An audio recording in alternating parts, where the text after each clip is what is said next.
Hey students, Mark Ferrier here. Due to our cancel class, there's going to be some changes, so this video is going to cover those changes. Since we had the missed class, I'll give you some instruction here and then also go over what the changes are. So if we click on assignments right here, what that's going to do is kind of show you where we are and what we've done this semester. So as I scroll down, you'll see that the remaining assignment after the paper is just the portfolio. Previously, I'd mentioned the presentations and I posted those, and we talked a little bit. Our last class, we were supposed to go over that in detail, but since we did not have the opportunity to have that class, I'm not going to require the presentation since I couldn't cover the details of that, okay?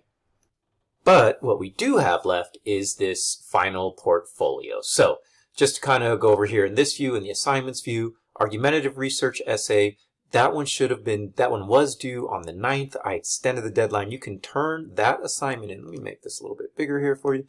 You can turn the argumentative Pi and I research assignment in up until April 15th. All right, so if you haven't done that, make sure you do that. You have a little bit of an extension to get that in by April 15th. That's the argumentative Pi and I research essay. When you are finished with that essay, there is one more assignment left, and that is your final portfolio. I'll remove that presentation. We're not doing the presentation anymore, just the final portfolio. That's all you have left after the argumentative essay for this class is the final portfolio. So quickly, I'm going to open this up in calendar view here so we can see this in calendar view. This video is being recorded on the 12th. Your argumentative essay was due on the 9th. It will be open up until here, and then the final portfolio is due on the 18th. As a reminder, because I'm traveling at a conference, we will not be meeting as a class on Tuesday the 16th and Thursday the 18th. Neither. Those are the last 2 days of class. You'll be working remotely. You'll have time then to work on that final portfolio. So at the very least, you can use class time on those days to finish that final portfolio. Okay, so I'm now going to go over what the final portfolio is going to entail. So let's go ahead. If you click on that, I'll open it from there. Obviously, you can open it from assignments as well. So, I did not click on it. The final portfolio, let's go ahead and open that, is an assignment where you are going to create an infographic using software that you're familiar with, or use Prezi. I'm going to go ahead and open this link here. This gives you an idea of some of the software that's available. And let's go back here. Prezi is a style of presentation, so I'll show you. Actually, let me click on one. Here's an example of a Prezi. It is it allows you to make a non-linear infographic slideshow. So each of these you can click on and go in and out of as you want. So it's a little bit it doesn't have the linear strain that a PowerPoint presentation does or a slideshow. All right, so this is a Prezi.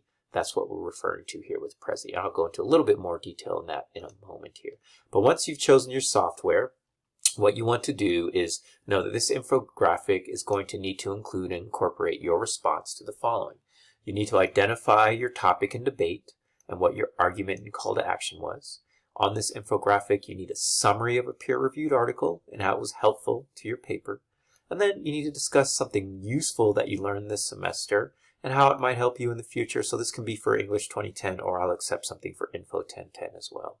And then here, lastly, the fifth thing you need to do is give an example of a potential research project that you might need to work on or develop for a future job or career.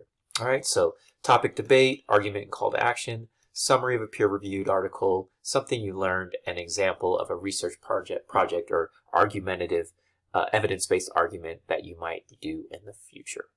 These should be in paragraph format. 1 and 2 obviously don't have to be in paragraph format, but 3, 4, and 5 should be in paragraph format. Now, here are some example portfolios. Just note that these are meant to give you a visual idea, but they are not from this class, so they're not going to cover topics in argumentative form from our class, English 2010, but they should give you an idea, a general guideline for how your portfolio should come together. All right, so this link will take you to that Prezi that I showed you here. This Prezi then, right, you see here it answers, let's say you have those 5 questions. So what is a research project or an evidence-based project that you could see yourself doing in the future? You would put a link to that here, and then when we click on that, it would open into an explanation of that, and then we could click back out of it and go to what is your topic and debate, and then also the article that you wanted to summarize, that you summarized that was useful to your paper and how it was useful. You would talk about that here, and then we could go back out and go to the next one. So this is the Prezi example. Additionally, here's an example from Canva. So if you're using Canva, students do get a discount for Canva, but this is an example of an infographic in Canva. I'm zoomed out, I'll zoom out in a second, but see here, 1, 2, 3, 4, 5.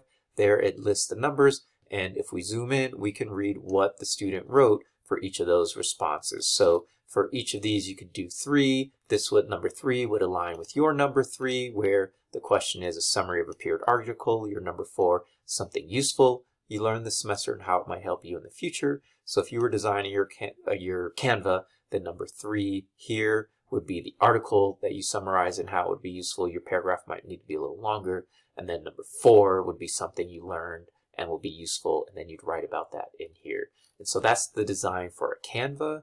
And then lastly, I think I had one more, this example from an infographic. Let's see, do I have that example? So let me see here. If I can make this a little bit bigger, you'll see here, this is an infographic that a student made. And again, the question, answer, response. You see the little decorative graphics on the side, question, answer on this infographic here. And then there was one more example I think I gave. Let's see here. This was a PictoChart example. Let me open that one up. And in this PictoChart, this was created in PictoChart. You can kind of see, I'll scroll down. It's designed in sections from top to bottom with information in each section. And this could be where you would answer each section a question, such as something you learned, a summary of your source, and so on. Let me see, can I zoom out of this one? No, can't zoom out, but you kind of get the idea here for this infographic, and on your own you can zoom in and zoom out.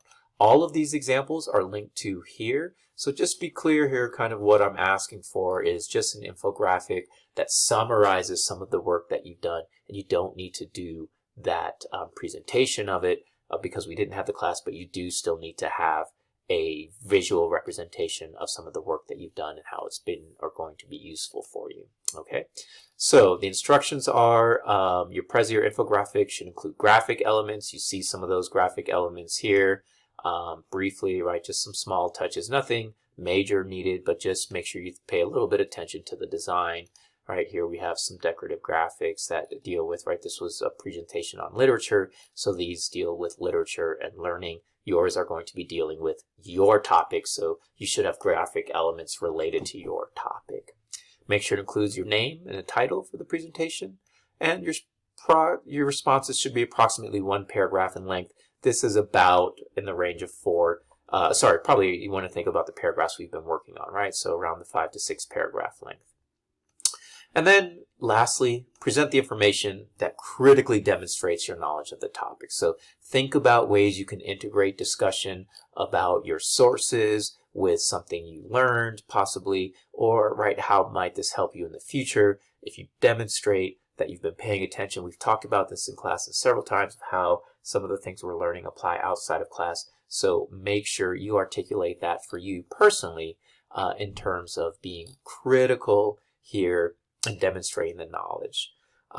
This part again is taken out. We're not supplementing an oral presentation, so just present the information critically. It should stand on its own.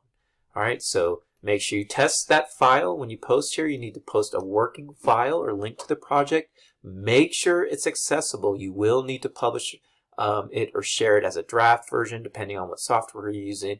And this is just going to be very important. If this link does not work, then your grade for the portfolio will have to be a 0 because the assignment is due on the last day of class. It's open until the end of the week on the 21st. Let's go to a calendar here. This portfolio is due on the 18th. It will remain open until the 21st, and then I have to submit grades. Okay, so if the link doesn't work, I'm nothing to grade, and you will get a 0 for this assignment. So please test it out. You can send it ahead of time to me, right? Make sure and ask me if this works, if it works or not. But otherwise, this is your final portfolio.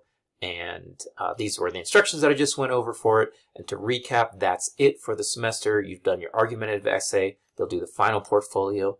And then class is finished. So thank you for your work this semester. If you have questions for me about anything, please do let me know. I will be traveling, as I mentioned, this last week of class. I will be at a conference. I will be checking email. I will answer questions, and we can meet over Zoom if necessary. So all those are options available to you, but otherwise, get your work finished, turn it in, and then class is over. So thank you all for your work, and have a good summer.